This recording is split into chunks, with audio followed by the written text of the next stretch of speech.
امشب در 24 متحدان کیف میگن مسکو هم باید پول بازسازی اوکراین رو بده. ولادیمیر زلنسکی در کنفرانس لندن گفته بازسازی اوکراین تقویت آینده دموکراسی در جهانه. روز پرکار کنگره آمریکا در مورد نقض حقوق بشر در ایران. تصویب قطعنامه علیه جمهوری اسلامی در کمیته روابط خارجه مجلس و سنا. شورای ملی مقاومت گفته پلیس آلبانی زیر فشار جمهوری اسلامی به کمپ اشرف 3 حمله کرده. پلیس آلبانی اما میگه برای تفتیش با مسئولان اردوگاه توافق شده بود. و تشبیه شی جین پینگ به دیکتاتور در سخنان بایدن یک روز بعد از سفر بلینکن به چین. پکن میگه حرفای رئیس جمهوری آمریکا مضحک و غیر مسئولانه است. از واشنگتن دی سی این 24 است با فرداد فرحزاد. بینندگان ایران اینترنشنال در ایران و سراسر جهان سلام و وقت بخیر. در کنفرانس بازسازی اوکراین که در شهر لندن آغاز شده، متحدان غربی کیف به روسیه هشدار دادند که باید هزینه این بازسازی رو بپردازه. رئیس جمهوری اوکراین هم خواستار برنامه‌های ملموس برای آینده کشور ویران شده. ولادیمیر زلنسکی از کشورهای شرکت کننده و سرمایه‌گذاران دعوت کرده که با سرمایه‌گذاری مخالفتشون رو با تجاوز روسیه اعلام کنند. زلنسکی گفته کشورها با مشارکت در بازسازی اوکراین آینده این کشور و آینده دموکراسی رو به گفته او در جهان تقویت می‌کنند. در این کنفرانس نخست وزیر بریتانیا از استفاده از دارایی‌های مسدود شده روسیه برای بازسازی اوکراین خبر داده. وزیر خارجه آلمان هم گفته برلین امسال بیش از 380 میلیون یورو به اوکراین بابت مواردی مثل تامین برق و غذا کمک میکنه و وزیر خارجه آمریکا هم از کمک 1 میلیارد و 300 میلیون دلاری آمریکا خبر داده.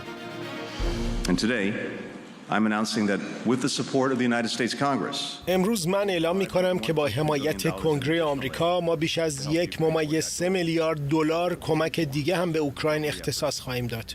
اما تردیدی نداشته باشید همه این اصلاحاتی که ذکر کردم و همه این تلاش‌ها برای بازسازی به این بستگی داره که اوکراین این ظرفیت رو داشته باشه که بتونه از خودش در برابر حملات آینده روسیه دفاع کنه یا در برابر اونها قدرت بازدارندگی داشته باشه. به همین دلیل حتی در حالی که ما روی بازسازی فوری و بلند مدت اوکراین سرمایه گذاری می‌کنیم، باید نیروی نظامی اوکراین رو هم به حدی قوی کنیم که بتونه از مرزها و تمامیت ارضی اوکراین دفاع کنه.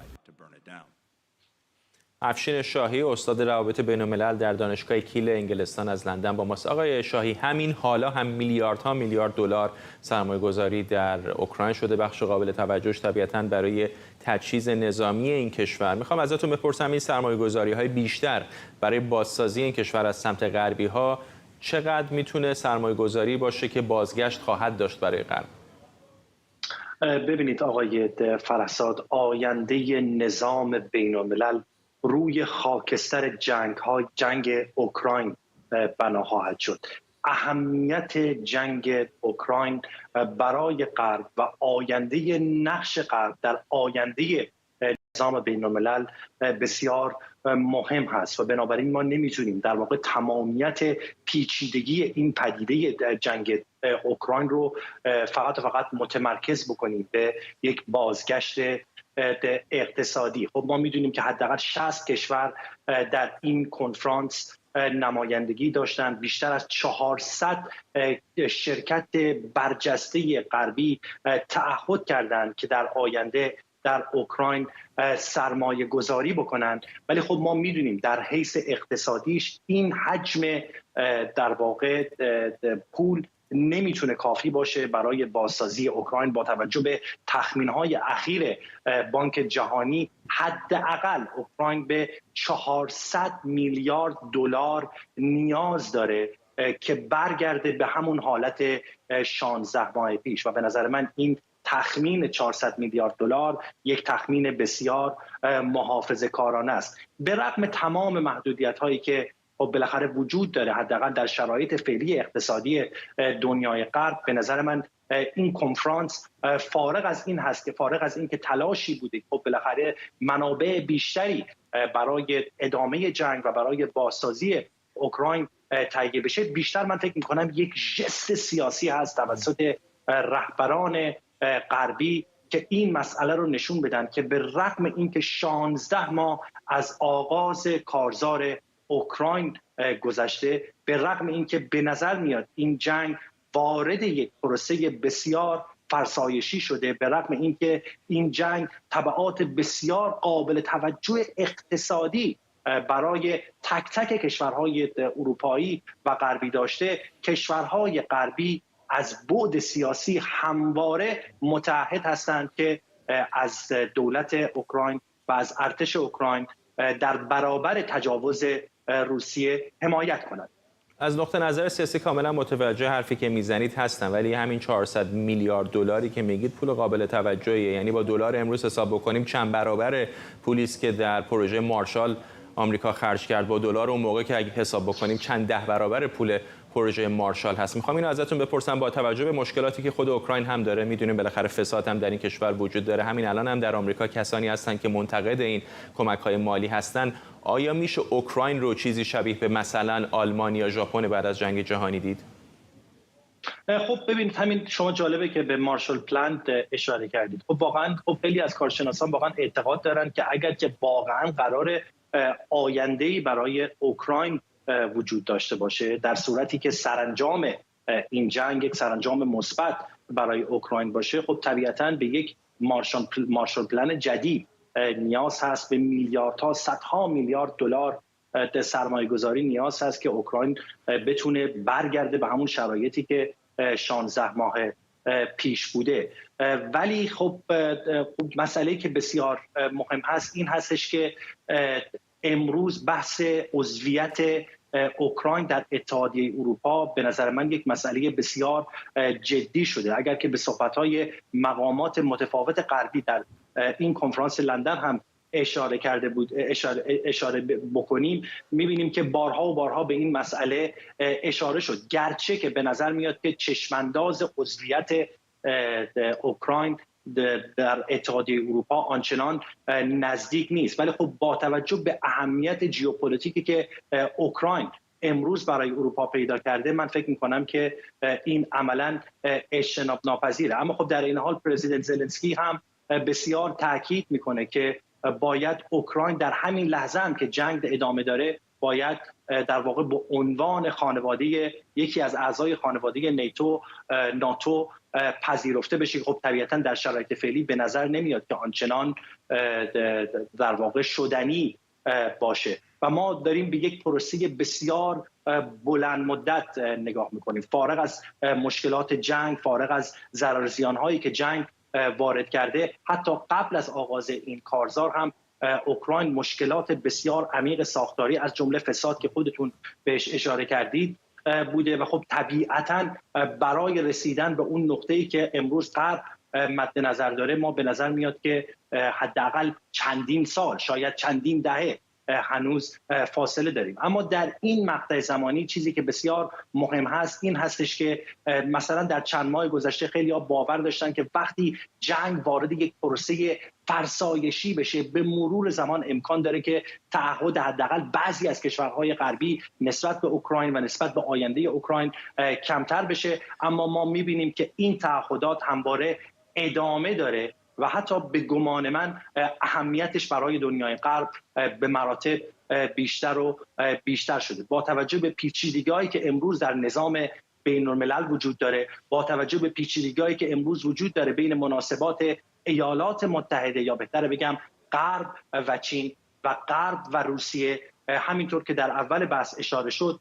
از دید غربی‌ها آینده نظام بین‌الملل روی خاکستر جنگ اوکراین ساخته شد و بنابراین به رغم تمام سختی‌ها، به رغم تمام کمبودها، به رغم تمام چالش‌ها، غرب متعهد است که تماماً پشت اوکراین بیسته و علیه تجاوز روسیه شانه به شانه همراه اوکراین عملاً مبارزه کنه. ممنونم از شما. افشین شاهی، استاد روابط بین‌الملل در دانشگاه کیل انگلستان از لندن.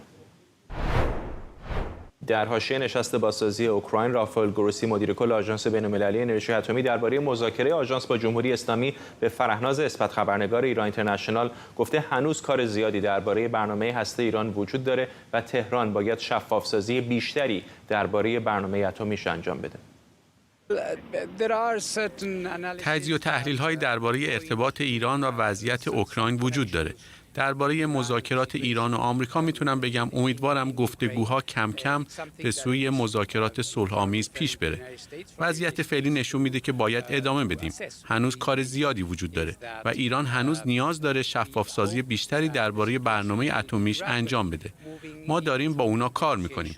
باید بگیم امیدوارم همکاری ما قوی‌تر بشه و به سمت ضمانتی که ما انتظارشو داریم پیش بره. ما مطلع هستیم که مذاکره میان آمریکا و ایران جریان داره و ازش استقبال میکنیم.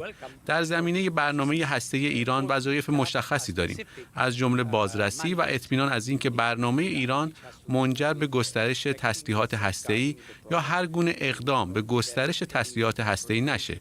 کار روی این مسئله هنوز به پایان نرسیده و امیدواریم در این زمینه در چند ماه آینده به پیشرفت‌هایی برسیم.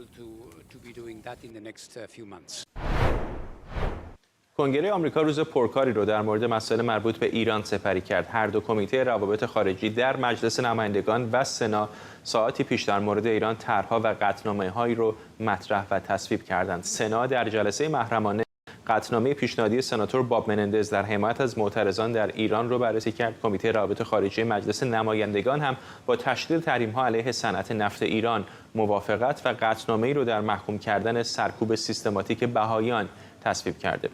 پیشتر کوین کریمر سناتور ایالت داکوتای شمالی در مورد این دو قطعنامه جدید به آرش علایی خبرنگار ایران اینترنشنال در کنگره گفته آمریکا باید هر کاری میتونه انجام بده تا مانع رسیدن حکومت ایران به اهدافش از جمله ساخت سلاح هسته‌ای بشه.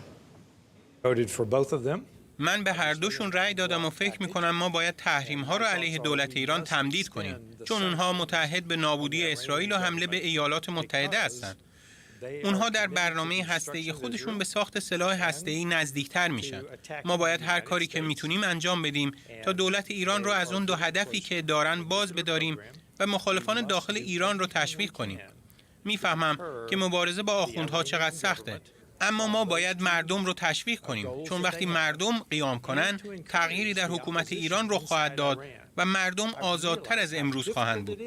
ما باید اول از همه از برنامه هسته‌ای ایران جلوگیری کنیم. سلاح هسته‌ای چیزی نیست که قابل معامله باشه. من فرماندهی یک یگان هسته‌ای در نیروهای ویژه رو بر عهده داشتم. بنابراین من میدونم که از چه چیزی صحبت میکنم. ما نمیتونیم جنگ هسته‌ای داشته باشیم. ما باید از اون برنامه جلوگیری کنیم و صادقانه بگم همونطور که قبلا گفتم ما باید مردم ایران رو تشویق کنیم که قیام کنند علیه رژیم. خب اوباما میلیاردها بلکه صدها میلیارد دلار رو برای ایران آزاد کرد. ما نمیتونیم این کار رو دوباره انجام بدیم. این یه فاجعه است. اگر به توافق برگردیم نمیتونیم دوباره این کار رو انجام بدیم. همکارم آرش علایی از کنگره آمریکا با ما است. آرش، یک روز پرکار در کنگره بود، همونطور که گفتیم با 3 تا از نمایندگان کنگره در مورد ایران صحبت کردی. چی دستگیرت شد؟ ابتدا عرض کنم اینی که شما پخش کردید صدای نماینده تگزاس بود، این چیزی که من شنیدم، آقای کیت سلف در مجلس نمایندگان آمریکا نه سناتور کریمر. ببین چیزی که من دستگیرم شد امروز این است که کنگره آمریکا داره گسترش میده دخالت خودش در مورد سیاست‌گذاری‌های در مورد ایران. شاید تا اینجا دولت بایدن از اونها میخواست که اجازه بده برای اینکه بخوان به توافقی برسن، به نوع توافقی اتمی، و کنگره هم انقدر لیست اولویت‌هاش بلند بالا هست. الان داشتید شما صحبت می‌کردید اوکراین که از مهمتریناش داستان چین هست، مسائل اقتصادی داخل آمریکا هست. بنابراین دست نگه داشته بودن تا حالا اعضای کنگره در 2 بخش مجلس نمایندگان و سنا تا ببینن دولت بایدن به کجا خواهد رسید.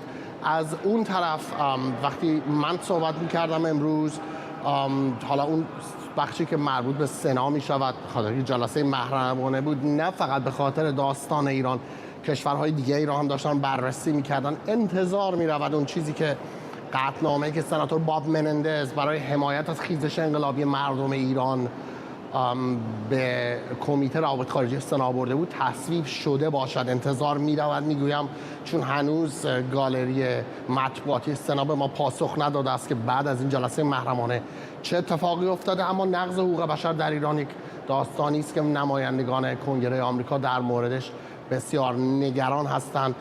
من در بخش‌های دیگری از صحبت‌هایی که کردم با سناتور کریمر هم صحبت کردم، همونجور که شما گفتید، از ایالت داکوتای شمالی و با یکی از نمایندگان حزب دموکرات آقای تد لو به بخش‌هایی از گفتگوی من با نمایندگان کنگره آمریکا در این مورد گوش کنید. هیچ اقلیتی نباید مورد آزار و اذیت قرار بگیره، صرف نظر از اینکه در چه کشوری به دنیا میان. بنابراین من از هر گونه تلاش برای جلوگیری از آزار و اذیت اقلیت‌ها در ایران و سایر کشورها حمایت می‌کنم. در زمینه تحریم‌ها معتقدم که باید همچنان بازیگران بد رو پاسخگو کنیم و بنابراین از افزایش تحریم‌ها حمایت می‌کنم. ما در قرن 21 زندگی می‌کنیم. واضحه که زنها و مردها برابر هستند و زمان اون فرا رسیده که همه کشورها این رو به رسمیت بشناسند. من معتقدم که ما باید از زنان در سراسر جهان از جمله در ایران حمایت کنیم. آرش، وقتی با تعداد زیادی از نمایندگان مجلس و سنا در یک روز صحبت می‌کنی، جای تعجب هم نداره که بالاخره صدای اونها هم اشتباه پخش میشه. الان هم نماینده مجلس تد لو بود از ایالت کالیفرنیا که به جای آقای کریمر پخش شد، ولی یک تصویر دیگر کلی‌تری به ما بده از جمله حرفایی که با آقای کریمر زدی که الان پخش نشد، که او چه میگفت. ببین، جمهوری خواهان الان دارن قویاً صحبت از قیام مردم، حمایت از قیام مردم میکنن. یه قدم پایین‌تر از رژیم چینج هست. یعنی الان دارن میگویند، ما صحبت های آقای کیت سلف هم شنیدیم قبل از این نماینده مجلس و الان آقای کریمر که من باهاش صحبت کرده بودم، ایشون هم صحبت از حمایت های دولت و کنگره آمریکا از قیام مردم ایران میکنن. بخشیش به خاطر این است که کنگره آمریکا میداند هر چقدر به مردم ایران کمک بکند در واقع یک خیار پیدا کرده است در این زمینه. مردم ایران خواستار دموکراسی و آزادی در کشورشونن و یک اقتصاد بهتر. مردم ایران نمیخوان برن در هر جای دنیا و انگشت بکنن تو کشورهای مختلف و اونها رو به هم بریزن. این کاری که جمهوری اسلامی میخواد بکنه و کنگره آمریکا این رو میفهمه. یک نکته دیگر که من میتونم در تحلیل برای شما در این مورد صحبت‌هایی که امروز کردم اشاره کنم، این نوع صحبت‌های دموکرات‌ها و جمهوری خواهان هست. صحبت‌های آقای تد لو رو شنیدید، یکی از اعضای ارشد حزب دموکرات.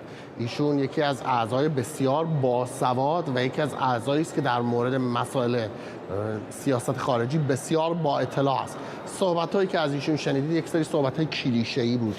دموکرات‌ها در مورد ایران سیاستی ندارن که بتونن ازش دفاع کنن، نمیتونن از دولت بایدن دفاع کنن در این زمینه، بنابراین به مقداری سرخورده هستن. چندین و چند بار من با نمایندگان دموکراتی صحبت کردم، بسیار خوش برخورد با ایران اینترنشنال، ولی فرار میکنن به هر بهانه‌ای در مورد سوالات در مورد ایران، به بهانه اینکه در موردش اطلاعات ندارن. این چیزی بود که آقای تد لو به من گفت در یکی دو تا از سوالایی که ازشون پرسیدم، راجبش نخوندن. بهشون اجازه بدیم، وقت بدیم که برن سوالا رو بخونن و بازگردن و هیچ وقت هم باز نمیگردن. در عوض جمهوری خواهان به شدت در مورد اینکه از دولت بایدن در این زمینه بخوان انتقاد کنن بی‌محابا هستن. اطلاعاتشون به روز هست و احساس میکنن دولت بایدن در این زمینه دچار سردرگمی است و سیاست استراتژیک خاصی ندارد. بنابراین از لحاظ سیاست خارجی مثل یک پانچینگ بگ هست، مثل یک کیسه بوکس است. دولت بایدن الان برای جمهوری خواهان میتونن پشت سر هم بهش مشت بزنن و مطمئن باشن هیچ مشتی به سمتشون بر نخواهد گشت. ممنونم از تو آرش علایی، خبرنگار ما در کنگره آمریکا. یک روز بعد از یورش پلیس به اردوگاه سازمان مجاهدین خلق، پلیس آلبانی میگه درباره 6 نفر از اعضا و رهبران این سازمان تحقیق میکنه.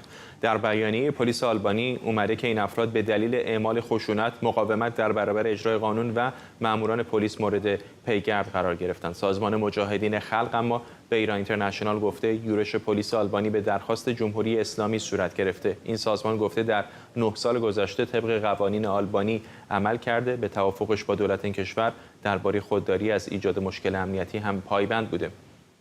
همکارم نیلوفر پور ابراهیم میگه پلیس آلبانی اعلام کرده در جریان تفتیش اردوگاه اشرف 3 بیش از 90 کامپیوتر و تبلت رو توقیف کرده که گفته شده برای انجام کارهای غیرقانونی استفاده می‌شدند. پلیس آلبانی همینطور گفته اسنادی رو پیدا کرده که سازمان مجاهدین خلق سعی داشته اونها رو از بین ببره.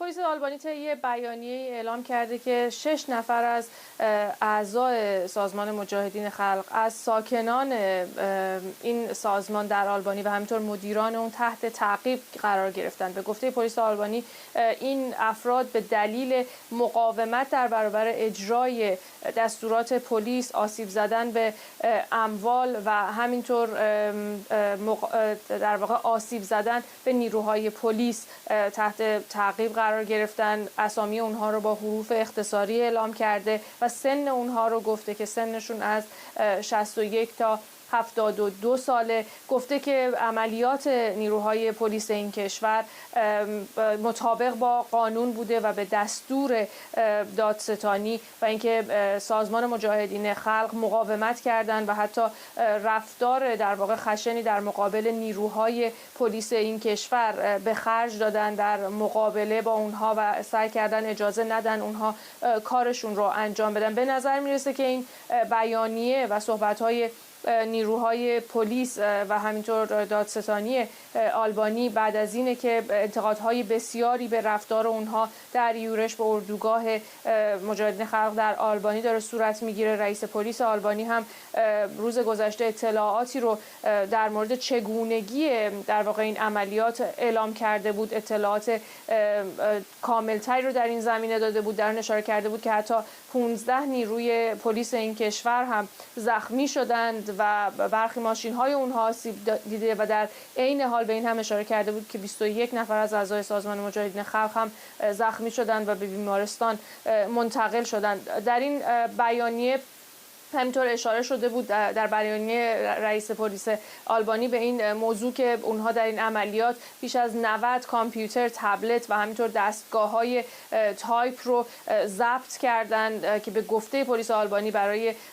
کارهای که قانونی نبوده از نظر اونها مورد استفاده قرار می‌گرفته و همینطور اسنادی رو تونستن پیدا بکنن که اعضای سازمان مجاهدین خلق تلاش کردن از بین ببرن و یا بسوزونن. سازمان مجاهدین خلق این صحبت‌ها رو رد میکنه و اونها رو توجیهی در واقع برای اعمال پلیس آلبانی میدونه و معتقده که این اقدامات به دستور جمهوری اسلامی داره انجام میشه. همینطور در پاسخ به ما سازمان مجاهدین خلق به این موضوع اشاره کرده که توافقی که آلبانی داره ازش یاد میکنه توافق سال 2014 که به گفته رئیس پلیس آلبانی در اون سازمان مجاهدین خلق متعهد شده که فعالیت سیاسی در این کشور نداشته باشه و مطابق قانون این کشور عمل بکنه، در واقع اینجا دیگه مطرح نیست با توجه به اینکه سازمان مجاهدین خلق توی 9 سال گذشته به گفته اونها طبق قوانین آلبانی رفتار کردن و همینطور اینکه سال 2016 نخست وزیر پیشین آلبانی طی نامه‌ای که نوشته بوده گفته که سازمان مجاهدین خلق اعضاش بر اساس کنوانسیون بین‌المللی ژنو در خاک آلبانی مستقر شدند و به عنوان یک پناهنده از حقوق در واقع بین‌المللی بهره مندند و به گفته سازمان مجاهدین خلق این حقوق مبنای این نیست و نمیتونه حق اونها رو برای آزادی بیان و فعالیت سیاسی زیر سوال ببره و کسی نمیتونه اونها رو منع بکنه از اینکه فعالیت سیاسی داشته باشن، چیزی که به گفته اونها خواسته جمهوری اسلامیه و تا اینجا نتونستن اون رو عملی بکنن. واکنش‌های مختلفی به این خبر از زمان اتفاق انجام شده. برخی نمایندگان مجلس فرانسه و همینطور کنگره آمریکا این حمله رو محکوم کردن. در خود آلبانی هم سیاستمداران پیشین و همینطور فعلی این کشور برخیشون واکنش نشون دادن و اقدام پلیس آلبانی رو محکوم کردن. غزاله شارمهد دختر جمشید شارمهد علیه 8 مقام قضایی و سرویس اطلاعاتی ایران به اتهام جنایت علیه بشریت به دادستانی فدرال آلمان شکایت کرده. خانم شارمهد در بیانیه گفته آدمربایی در دبی، بازداشت غیرقانونی، شکنجه در دوران بازداشت و اعدام قریب الوقوع پدرش در نتیجه یک محاکمه نمایشی اتفاق افتاده. جمشید شارمهد فعال سیاسی و مجری، شهروند دو تابعیتی آلمان و ایران که 3 سال پیش در دبی توسط ماموران امنیتی جمهوری اسلامی ربوده و از طریق عمان به ایران منتقل شد. مقامات ایرانی او را به برنامه‌ریزی برای حمله به یک مسجد در سال 2008 متهم کردند که در اون 14 نفر کشته و بیش از 200 نفر دیگه زخمی شدند. آقای شارمهد اوایل امسال در دادگاه‌های جمهوری اسلامی به فساد فی‌الارض متهم و حکم اعدامش در دیوان عالی کشور تایید شده. خود غزاله شارمهد دختر جمشید شارمهد زندانی دو تابعیتی از لس آنجلس با ماست. خانم شارمهد، چقدر امیدوارید در شرایطی که حکم اعدام پدرتون هم تایید شده این شکایت شما بتونه راهگشا باشه؟ من امیدوار هستم که بتونیم با این راهی که رفتیم چند تا کار رو شروع بکنیم که شاید الان نشده. یکی تحقیقات هستش از طریق دادسرای آلمان که این خیلی مهم هستش که تحقیق بشه، مثلا بفهمیم چه اتفاقی افتاده، چه جوری میشه که یک شهروند اروپایی دزدیده بشه، شهروندامون از ترکیه، از عراق، از دبی برده بشن به ایران، ناپدید بشن، شکنجه بشن، تو دادگاه نمایشی بیان، 700 تا دروغ سرشون میاد و بعد کشته بشن و کسی کار نکنه. خیلی مهمه که تحقیقات شروع بشه و اینکه بالاخره میخوایم به جایی برسیم که این جمهوری اسلامی الان 44 ساله که جایگاه شاکی و متهم رو عوض کرد و تو این دادگاهش برعکس شده و ما می‌خوایم نشون بدیم که این درست نیستش و ما هم میتونیم از چیزایی که داریم استفاده بکنیم بر علیه این و نشون بدیم که این اتفاقی که برای پدرم افتاده متاسفانه استثنا نیستش، متاسفانه برعکس هستش و وقتی اینو بتونیم نشون بدیم که اینو بر علیه صدها آدم بیرون از ایران و هزاران آدم در ایران دارن این کار رو میکنن، این جرم بر علیه بشریت حساب میشه و اینو میخوایم با این چیز نشون بدیم. چقدر به روند قضایی در آلمان امیدوار هستید؟ الان شکایتی که ثبت کردید آیا پذیرفته شده؟ مرحله بعدی چه خواهد بود؟ ما همین امروز صبح وقت آلمان این شکایت رو دادیم و هنوز وقت نبوده که بتونه دادگاه جواب بده، ولی من اطمینان دارم و مطمئن هستم که این راه رو میرن، چون ما از قبل هم با چیزهای دیگه کار کردیم. ما پارسال با UN Working Group of Arbitrary Detention شکایت کردیم و پشتش رو گرفتن و نشون دادن که پدر من بیگناه هستش و اونجا گرفته شده و باید آزاد بشه و اون تحقیقات رو که UN کرده آوردیم توی این کیس و مطمئن هستم که دادسرای آلمان هم خودش هم یک اقداماتی کرده ولی شاید کم بوده. ما میخوایم با این کاری بکنیم که اقداماتش بیشتر بشه، بزرگتر بشه و بتونه به یک نتیجه‌ای برسه که هم جلوی حکم اعدام رو بتونه بگیره، یعنی یک جنایت دیگه اضافه نشه به این جنایتایی که تا الان کردن و اینکه بتونه آلمان هم بیدار بشه، چون در آلمان ما بالاخره شهروند اونجا هستیم، آلمان و دولتش هم بیدار بشه و بیشتر کمک بکنه که بتونه پدر من رو نجات بده و پشت ما وایسه. خانم شارمهد، چند شهروند اروپایی در این هفته‌های اخیر از ایران به اشکال مختلف آزاد شدن؟ آیا مقامات آلمانی، مقامات اروپایی هیچ نشانه‌ای به شما دادن که شاید پدر شما هم یکی از کسانی باشه که امید برای تبادل او وجود داشته باشه؟ من راستش امیدم روی تبادل و این چیزا نذاشته بودم، چون من فکر نمی کنم که تبادل با جمهوری اسلامی راه درستی باشه که ما بخوایم اینو ادامه بدیم و کاری رو که الان بلژیک کرده مثلا که اومده یک تروریست، بزرگترین تروریست اروپا رو آزاد کرده برای شهروند خودشون و بعدش هم چند تا دیگر رو توی این دیل انداخته، این همه ما رو در خطر میندازه، ما رو تو آلمان، تو اروپا در خطر میذاره که بازم ترور بشیم و بازم تروریستای جمهوری اسلامی بیان اینجا و اینکه در خطر میندازه ما رو که بازم گروگان گرفته بشیم و خیانت به مردم ایران هم هستش. من فکر میکنم که اگه راههای دیگه هستش که ما بتونیم فشار بیاریم و کاری بکنیم که دیگه نذاریم و پیشگیری بکنیم که این اتفاقا بیفته، خیلی درست‌تر باشه.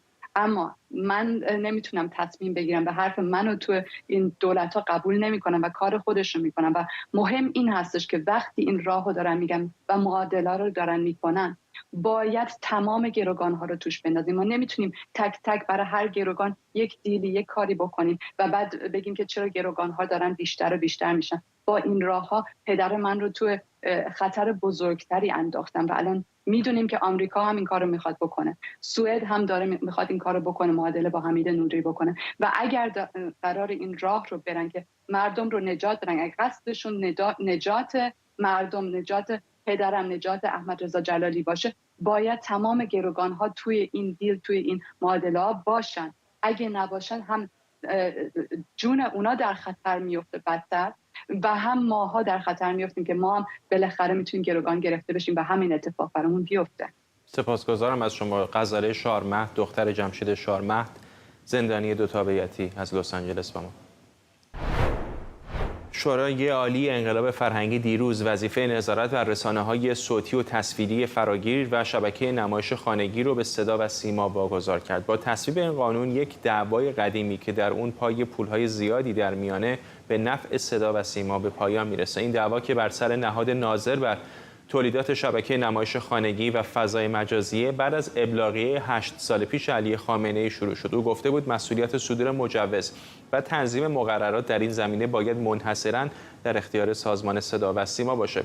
پیمان جبری رئیس صدا و سیما هم که با نظر مستقیم رهبر جمهوری اسلامی منصوب میشه چندی پیش تولیدات شبکه نمایش خانگی رو مستهجن توصیف کرده بود. شما هیچ کدوم از شما به هیچ وجه همراه با خانواده محترمتون حاضر به نشستن پای یکی از قسمت‌های یکی از سریالایی که همین الان داره پخش میشه تو شبکه نمایش خانگی هیچ کدومتون نخواهید بود. اسم نمیبرم، حتما شما میدونید. در فضای بعضی از پلتفرم هایی که در قالب گیمینگ پخش زنده دارن، استریمینگ دارن، مطالبی که اونجا داره بارگذاری میشه اهم از محتوای مستهجن به معنی واقعی کلمه، شیطان پرستی به معنی واقعی کلمه، محتواهای 100% ضد دینی، ضد اخلاقی و ضد امنیتی. همین الان روز روشن تو جمهوری اسلامی شما برید تو این پلتفرم، کی صاحب اینجاست؟ کی باید اینو مدیریت بکنه؟ بیتا ملکوتی، روزنامه‌نگار حوزه تئاتر و سینما از واشنگتن با ماست. خانم ملکوتی، میدونید چه عجیب هست؟ چون این عملاً نقش رگولیتوری یا تنظیم مقررات هستش که دارن به صدا و سیما میدن و صدا و سیما خودش رقیب این رسانه‌های غیر دولتی یا نیمه دولتی است. این خیلی عجیب نیستش که یک رقیب خودش بشه تنظیم کننده مقررات؟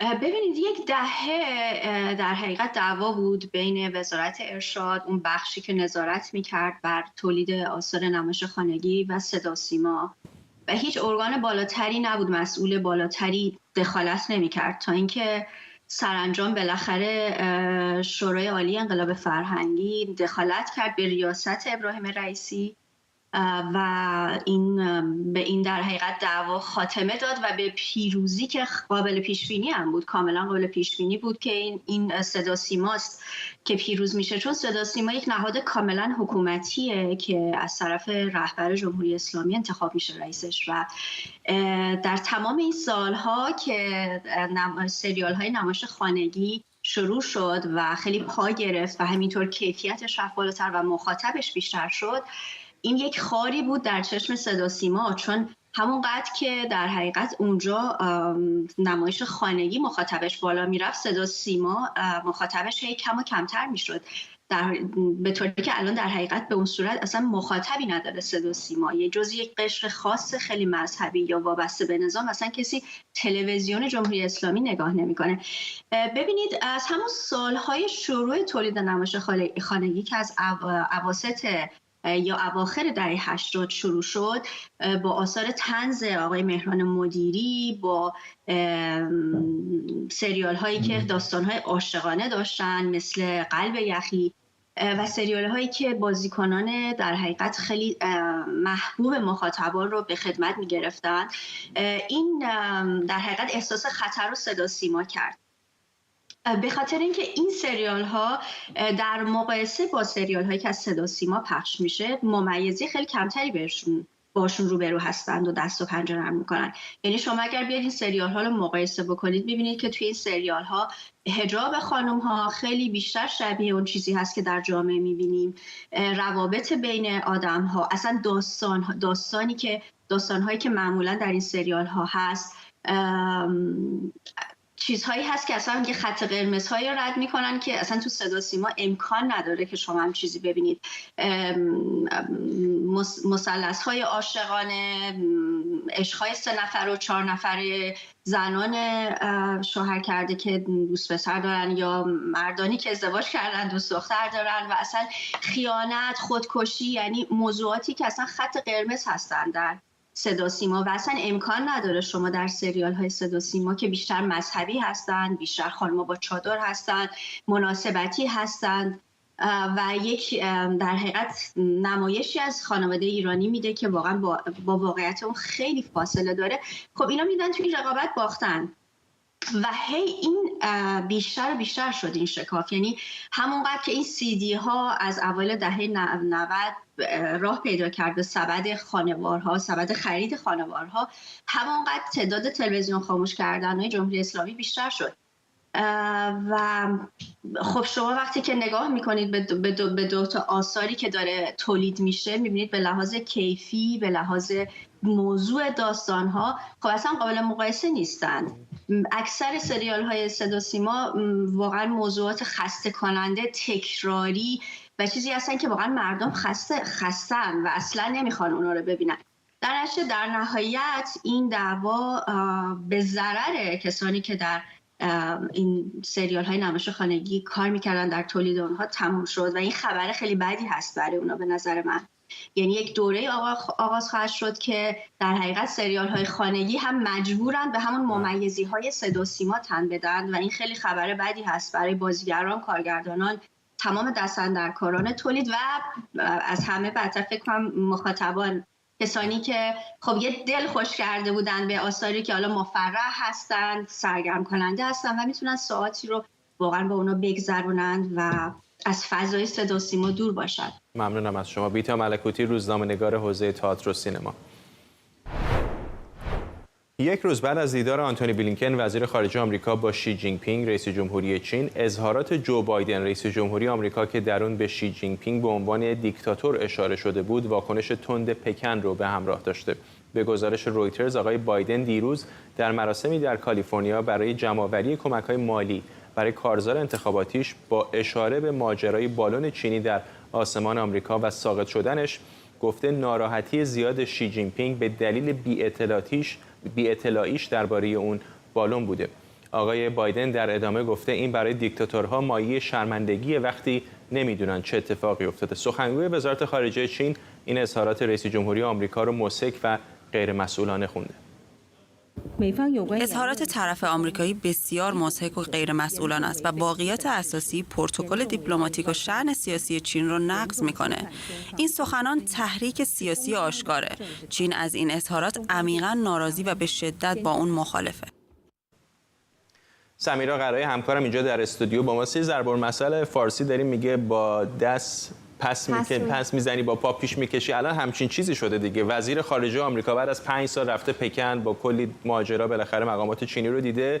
یه روز بعد آقای بایدن اینجا در آمریکا حرفایی میزنه که چینی ها رو کاملا متعجب میکنه. دقیقاً همینطوره. شاید هم بشه گفت که یه جور خرابکاری آقای بایدنه، چون بر اساس حالا گزارش هایی که هست اصلا قرار نبوده که راجع به این مسئله صحبت بکنه، چون این نکته که بهش اشاره کرده آقای بایدن که آقای شی اصلا در جریان این بالون نبوده، این یک اطلاعات محرمانه، حالا فوق محرمانه نهادهای نظامی امنیتی ایالات متحده است و خب تایید هم کردن که بله این درسته و ارزیابی ما اینه که اصلا شی در جریان این بالون نبوده، ولی اصلا قرار نیست که رئیس جمهور آمریکا بیاد این رو در ملأ عام، یعنی فکر می‌کنه یه جوری به قول ایرانی‌ها سوتی داده، یعنی جزء برنامه‌اش نبوده. و اینم خیلی بده دیگه، نه؟ یعنی واسه انتخابات هم احتمالاً تاثیر میذاره. وقتی سفر به این مهمی وزیر خارجه رفته چین و تو اگر همچین چیزی رو بدون محاسبه گفته باشی، خیلی تصویر جالبی نیست و دفعه اولم نیست و سفر بلینکن هم سفر بسیار مهمی بوده. یعنی ماها تنش وجود داشته، قرار بوده در فوریه آقای بلینکن بره، بالون رو دیدن، بالون رو زدن، تنش ایجاد شد، تنش‌های لفظی وجود داشت در حوزه نظامی، با هم اصلا ارتباط مستقیم دو کشور ندارن، تنش‌ها رو میدونیم چقدر دیگه. و خب خیلی امیدوار بودن که سفر بلینکن بتونه امور رو یک تغییری درش ایجاد بکنه و وقتی که سفر رو تموم کرد این امیدها هم به نظر می‌رسید که به ثمر رسیده. واقعا این گونه بود که لحن چین در برخوردی که با بلینکن داشت و در نوع پوشش خبری که دادن تغییر کرده بود و تا حدودی هم لحن بلینکن به ویژه در رابطه با احتمال حمایت چین از روسیه در رابطه با اوکراین اونم لحنش تغییر کرده بود. یعنی همه چی به نظر می‌رسید که داره به یک سمت و سوی مثبتی پیش میره در رابطه با تنش‌های چین و ایالات متحده. داریم با کاهش تنش روبرو میشیم که آقای بایدن اومد و در این نشستی که حالا یکی از اولین نشستاش برای کمپین انتخاباتیش بود چنین حرفی زد. اما فرداد یه نکته که وجود داره، روز 17 ژوئن 4 روز پیش داشت میرفت به فیلادلفیا و در قرارگاه مشترک اندروز پای هواپیما غالباً رؤسای جمهور چند تا خبرنگار میان پای هواپیما یک صحبتی میکنن بهش میگن گگل. توی اون صحبت هم یک چنین چیزی رو گفت. یعنی آقای بایدن روز 17 ژوئن گفته بود که ما این بالون رو زدیم و زدن این بالون برای دولت چین بسیار خجالت آور بود. خجالت کشیدن از اینکه ما بالونشون رو زدیم و نمیدونستن که این بالون در آسمان آمریکا چه کار میکنه و نمیدونستن که در داخل بالون چه هست. ببین داره همین حرفایی که دیروز زده رو اونجا هم داره میزنه، ولی جملاتی که دیروز به کار برد جملاتی بود که درش کلمه دیکتاتور رو به کار برد که خب به هر حال معلومه که یک تنش سیاسی ایجاد خواهد کرد. صحبت‌های خانم ماو رو هم شنیدیم که میگه این یک تحریک رو و روشن سیاسی هست و خب حالا بعد ببینیم از این به بعد چه میشه. ولی حالا اگه اونطوری که خودت میگی واقعاً اشتباه لپی بوده یا سوتی بوده، چینی ها مثل ایرانی یا کره شمالی نیستن که تصویر تخیلی در مورد آمریکا داشته باشن. اینجا کلی دیپلمات دارن، کلی آدم دارن، میشناسن رفتار آمریکایی ها رو. ممکنه بفهمن که نه بابا این اشتباه کرده، همچین چیزی گفته. ممکنه بفهمن. به هر حال رابطه دو طرف یک اراده وجود داره بین درشون که رابطه رو بهتر بکنن. یعنی این نوع اراده که چین بخواد که بهبود بده روابطش رو با ایالات متحده رو میشه در چین دید و یک صحبت دیگه هم آقای بایدن کرده که میگه که آقای شی به من گفت که من میخوام روابطمون بهتر بشه و بهتر اختلافات رو کنار بگذاریم. برمیگرده به زمانی که هم رو توی بالی دیده بودن. پس این اراده وجود داره. دیپلمات‌ها هم خب قراره که بیشتر هم سفر بکنن از چین به ایالات متحده. ممکنه که درک بکنن که آقای بایدن چه گفته، ولی خب در رابطه با چین یه ذره مسائل ممکنه که به راحتی هم قابل پیش بینی نباشه. منتها بعد ببینیم دستاورد سفر بلینکن چه میشه. این همه خبر مثبتی که در این یک دو روز گذشته آمده بود بیرون، آقای بلینکن بعد از چین به بریتانیا رفت و در حالا هم کنفرانس خبری که با آقای کلورلی داشت هم تا بریتانیایی خودش هم با چند تا گفتگو، فکر می‌کنم یکیش با CBS بود که انجام داد، مدام راجع به دیدارش با آقای شی ازش سوال پرسیده بودن. 10 ساعت با همتای چینی خودش اونجا حرف زده بودش. 35 دقیقه با آقای شی حرف زده بود و خب به نظر می اومد که دست پر داره از پکن میاد بیرون و خب تا اینکه این اشتباه آقای بایدن پیش آمد، من تا اونجایی که هرچه خوندم نوشتند که این از پیش برنامه‌ریزی شده نبوده و البته که از آقای بایدن هم بعید نیست. چندی پیش بود که چند ماه پیش توی یکی از همین گپ و گفت‌هایی که داشت برگشت گفتش که در حال حاضر خطر هسته‌ای که جهان و ما باهاش روبرو هستیم از زمان کندی تا به امروز بی‌سابقه است که یک به هر حال تنش خبری ایجاد کرد که خب همه رو خیلی به هراس انداخت. یا اصلا در رابطه با ایران زمانی که کمپین انتخاباتی نوامبر بود برای کنگره، یادته که به یک کسی گفته بود برجام مرده و بعد وزارت خارجه به تکاپو افتادن که بگن منظور رئیس جمهور از این حرف چیه. ممنونم از تو سمیرا قرایی، همکارم اینجا در استودیو. در این ماه‌های پیش عربستان سعودی یکی از نام‌های پرتکرار دنیای ورزش بوده. بعد از جذب کریستیانو رونالدو، ستاره‌های بزرگ دیگری از دنیای فوتبال راهی اونجا شدند و این کشور با میزبانی از رقابت‌های جهانی بوکس، فرمول 1 و گلف به یکی از جاذبه‌های ورزشی دنیا تبدیل شده. روزنامه نیویورک تایمز هم به تازگی قرارداد لیونل مسی با دولت عربستان رو به عنوان سفیر گردشگری این کشور منتشر کرده. نیویورک تایمز نوشته طبق این قرارداد مسی نمیتونه حرفی بزنه که باعث لکه‌دار شدن اسم عربستان سعودی بشه. مسئله‌ای که واکنش‌های زیادی داشته. زهرا علیپور گزارش میده. رونمایی نیویورک تایمز از قرارداد لیونل مسی به عنوان سفیر گردشگری دولت عربستان سعودی. قراردادی 3 ساله به ارزش تقریبی 25 میلیون دلار. دست کم یک سفر خانوادگی سالیانه به این کشور با هزینه دولت عربستان، انتشار پست‌های تبلیغاتی در اینستاگرام و البته ممنوعیت هر گونه اظهار نظر که اعتبار این کشور خاورمیانه‌ای را لکه‌دار کند. قراردادی که به عقیده ناظران در راستای نفوذ بیشتر پادشاهی عربستان در دنیای ورزش حرفه‌ای است و البته عادی سازی نقض حقوق بشر در این کشور. در سالهای گذشته عربستان سعودی برای ایفای نقشی پررنگ در دنیای ورزش دست به سرمایه گذاری عظیمی زده. از جمله خرید باشگاه لیگ برتری نیوکاسل به ارزش 450 میلیون دلار، انتقال کریستیانو رونالدو به باشگاه النصر، میزبانی رقابت‌های قهرمانی بوکس سنگین وزن جهان، برگزاری مسابقات فرمول 1 در جده و البته صرف میلیون‌ها دلار برای راه‌اندازی لیگ حرفه‌ای گلف با حضور ستاره‌های جهانی این رشته ورزشی.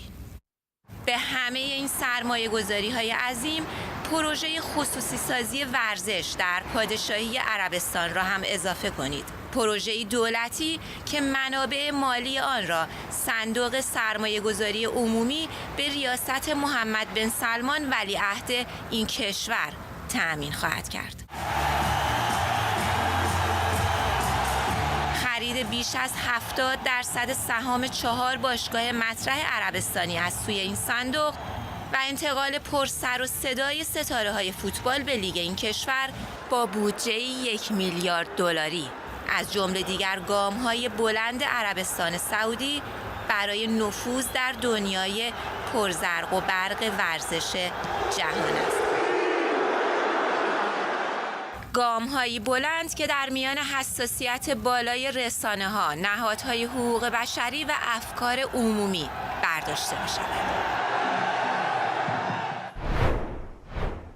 تریسی والدر به عنوان افسر عملیات در مرکز مبارزه با تروریسم در سازمان اطلاعات مرکزی آمریکا CIA کار کرده. خانم والدر در مدت حضورش در CIA به افغانستان، اردن، ازبکستان، الجزایر و چند کشور دیگه سفر کرده و در این مدت تونسته جوایز زیادی رو برای خدماتش دریافت کنه. بعد از CIA خانم تریسی مأمور ویژه در دفتر میدانی FBI در لس آنجلس شد که در عملیات ضد جاسوسی چین تمرکز داشت. جاسوس غیر منتظره اسم کتابشه که داستان واقعی و اعجاب انگیزش رو شرح میده. به همین بهانه با او گفتگویی کردم و ازش پرسیدم چرا سازمان‌های اطلاعاتی آمریکا در بعضی موارد درباره مسائل مهمی مثل نحوه خروج از افغانستان یا سلاح‌های کشتار جمعی در عراق چنین اشتباهات فاحشی میکنن. You know, I'm not sure that actually falls back on the intelligence community necessarily to be. اگه بخوام باهاتون رو راست باشم، واقعا مطمئن نیستم لزوما این تقصیر سازمان‌های اطلاعاتی باشه. من فکر می‌کنم میزان زیادی از اون به خاطر سیاسته. فکر می‌کنم این مسئله بزرگتره. البته سازمان CIA هم بدون اشکال نیست. FBI هم بدون اشکال نیست. هیچ سازمانی به ایمان نقص نیست. و البته گاهی دچار اشتباه هم میشن.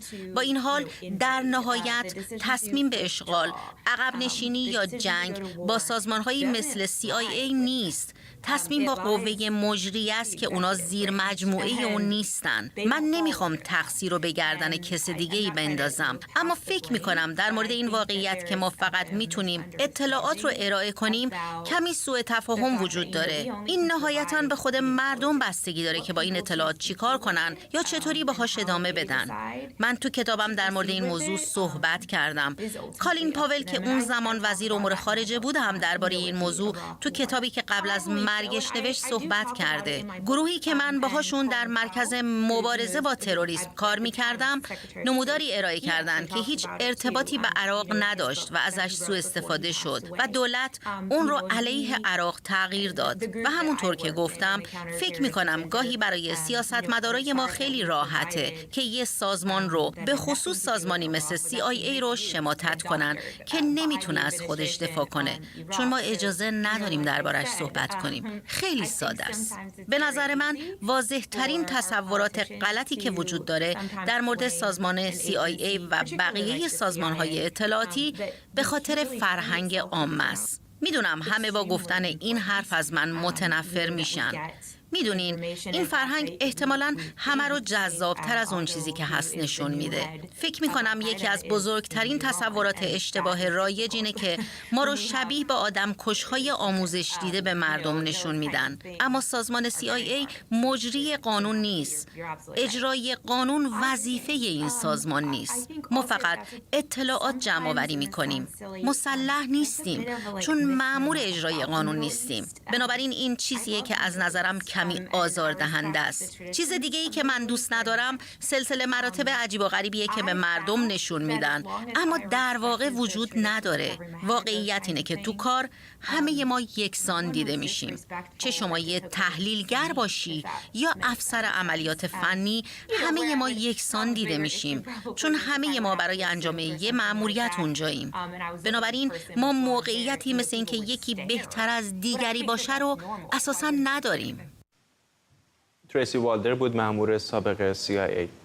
احتمالاً در جریان هستید. به گفته گارد ساحلی آمریکا، تیم جستجو صداهایی رو از زیر آبهای شمال اقیانوس اطلس ردیابی کردن، جایی که زیردریایی تایتان و 5 مسافر اون گم شدن. خبرگزاری فرانسه گفته این صداها رو هواپیماهای امدادگر کانادایی ثبت کردن. 4 روز از جستجو برای پیدا کردن این زیردریایی میگذره و طبق گفته‌ها فقط حدود 1 روز دیگه ذخیره اکسیژن برای اونها باقی مونده. این زیردریایی حامل 5 گردشگر فرانسوی و بریتانیایی بود که برای تماشای بقایای کشتی تایتانیک به این سفر زیرآبی رفته بودند. همکارم اردوان روزبه اینجا در استودیو با ماست. خیلی خوفناک آنچه که داره برای اونها اتفاق میفته، ولی یک امیدهای کوچکی هم به نظر میاد که وجود داره. متاسفانه هم آره هم نه. 6 صبح فردا برآوردی هستش که اکسیژن تمام خواهد شد. فرماندهی گارد ساحلی کانادا گفته فقط مسئله اکسیژن نیست، مسئله غذا و بقیه مسائل دیگه هم هست که ولی اکسیژن اولویت اوله. 6 صبح فردا امیدها به سختی خواهد بود که بتونن باور کنن کسی زنده مونه در اون قایق زیردریایی کوچک یا نه. اما نکته دیگه که بد نیست بدونیم که یکی از بنیانگذاران شرکت اوشن گیت، یعنی همون شرکت که اینو ساخته، تو اون قایق زیردریایی در واقع تو اون زیردریایی هستش علاوه بر اون گردشگران. اما آخرین اخباری که من دارم دنبال میکنم، چون چیزی بوده که من بهش خیلی حساس بودم، لحظه به لحظه تا الان رفتیم، شاید آقای جیمز کلیورلی وزیر امور خارجه انگلیس هم نسبت بهش بسیار حساس بود که دیروز در بیانیه اعلام کرد که آرزوی سلامت برای اونها میکنه و امیدواره که خبر خوبی ازشون بشنوه. محلی که غرق شده تا فاصله بندری که راه افتاده 700 کیلومتر پرداخت و به این دلیل که همونجوری که گارد ساحلی کانادا میگه مسئله پالسه مهمه، اما یک مشکل خیلی بزرگ وجود داره. دریا اصطلاحی که به کار برده گفته تاریک‌تر از اون چیزی که شما میتونید حتی تصور بکنید. اصلا زیر 1000 متر دیگه تقریبا نوری نیست دیگه. نه اگه اشتباه نکنم چیزی نزدیک 4000 متر زیر زمین. اصطلاحی که به کار برده گفته سیاه‌تر از اون چیزی که شما میتونید حتی تصور کنید. به همین دلیل با شنیدن پالس و چیزهای از این دست ممکنه امیدهایی به وجود بیاد، اما مشکل بزرگ این هستش که گستره هم به لحاظ سطح خیلی بزرگه و هم به لحاظ عمق. حدود 4000 متر زیر زمین داریم و این زیردریایی تایتان میتونه تا 4000 متر تحمل کنه. البته خبر خوب اینه که فشارش در هر حال عوض نخواهد شد، یعنی فشار داخلی از بین نمیره. الان این تصویرش هم داریم می‌بینیم. من میدونم که کلی انتقاد هم هست در مورد خود این شرکت و این زیردریایی، چون یه شرکت با پیشینه طولانی و زیردریایی که مجوزهای لازم رو از نهادهای مربوطه داشته باشه نیست، یه پروژه خود ساخته است. در واقع پروژه تحقیقاتی برای بررسی اون پروتوتایپ بیشتر از هر چیزی. برای این ساخته شده بررسی کنن، ایرابش رو بررسی کنن. مثلا همون دسته پلی استیشن یا ایکس باکس رو که دیدم که باهاش کنترل میکنن، خودش خوفناکه. نه تنها حالا دسته است بلکه بی سیمه، یعنی آدم فکر میکنه یعنی خب اگه این بلوتوث از کار بیفته به هر دلیلی خراب بشه چه اتفاقی میفته. من حتی شیوه نشستن توش داشتم بررسی میکردم، میدونی که نه صندلی نداره چیزی و این 5 نفر یک نفر فقط میتونه پاشه دراز کنه. میخوام تقریبا شبیه نیوزروم ما یعنی اونو برید تو و بشینید برید داخل و این خب نکته مهمیه. ولی در نهایت اینه که آمریکایی هم گارد ساحلی آمریکا امروز دوباره بیانیه داده، گفته ما 2 تا هرکولس 130 آوردیم برای ترابری 2 تا پیسه آوردیم که اونها شروع کنن رصد کردن. اما فرض چیزی که مهمه اینه که با توجه به شرایط موجود هیچ کدوم از اینا نمیتونه کمک کنه جز یک ابزار و اونم ابزاریه که اصطلاحاً سونار بهش میگن، یعنی سونار دریایی، سیستم رادار زیرآبی. اونها امیدوار هستن که بتونن از این طریق عمل بکنن، چون تقریبا بعد از 1000 متر دیگه دیدنی وجود نداره و با توجه به شرایط موجود گستره‌ای که الان دارن بررسی میکنن 2 برابر ایالت کنتیکت آمریکا در تاریکی مطلق دارن بررسی میکنن. بندر سن جانز هم داریم میبینیم در نیوفاندلند کانادا، جایی که فاصله چندانی نداره با این محل. اردوان اینجا داریم تو اتاق خبر در موردش حرف میزنیم و میخونیم، ولی تنها تصور این که اون زیر چه حسی دارن این 5 نفر واقعا ترسناکه. و اینکه تو در تاریکی مطلق هستی، برق تو داری از دست میدی، اکسیژن فردا 6 صبح تموم میشه. واقعا اتفاق ترسناکیه و به نظر میرسه این تلاشا داره ادامه پیدا میکنه. فرمانده گارد ساحلی آمریکا جیمی فریدریک امروز اعلام کرده که مردم نگران نباشن، ما 100% همین نیروامون رو حفظ کردیم، یعنی ناامید نشدیم، تلاشمون رو میکنیم. یه خبر دیگه هم هستش که میگه فردا صبح تجهیزات جدیدتری وارد میشه برای همین ردیابی سونار، ولی بزرگترین مشکل میگه اینا انقدر بزرگ و حجیمن و جابجایی اینها زمان میبره. ما بزرگترین مشکلمون که این ددلاین 6 صبح فرداست که دیگه اکسیژنی در این زیردریای تایتان تازه اگر برآوردها در مورد میزان اکسیژن درست باشه. واقعا مثل سوزن در انبار کاه. ممنونم از تو اردوان روزبه، همکارم اینجا در استودیو. $250,000 دادند برای اینکه هر کدوم $1,000,000 خرج کردن تا اینکه همچین شرایط متاسفانه. امیدوارم که نجات پیدا کنه. ممنونم از تو. خب اجازه بدید برنامه رو هم با همین تصاویر زنده از بندر سن جانز به پایان ببریم.